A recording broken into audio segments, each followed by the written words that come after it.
In this quick video, I'll show you how to buy BUSD on Binance step by step.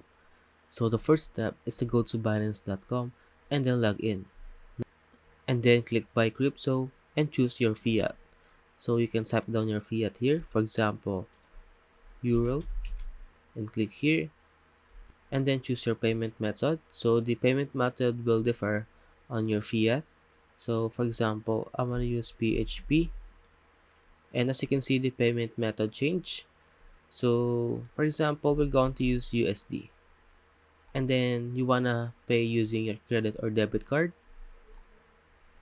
and then click here, type down BUSD, and then type the amount of USD you wanna spend, but make sure it is 15 USD and above.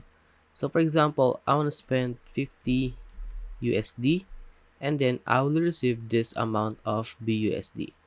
Then click continue.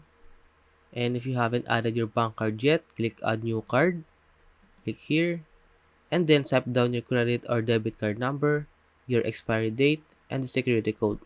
And then click confirm, and then click continue. Then once you have clicked continue, go to your wallet and check if you have received the BUSD in your fiat and spot wallet. And if you have any questions about how to buy BUSD on Binance, leave a comment below.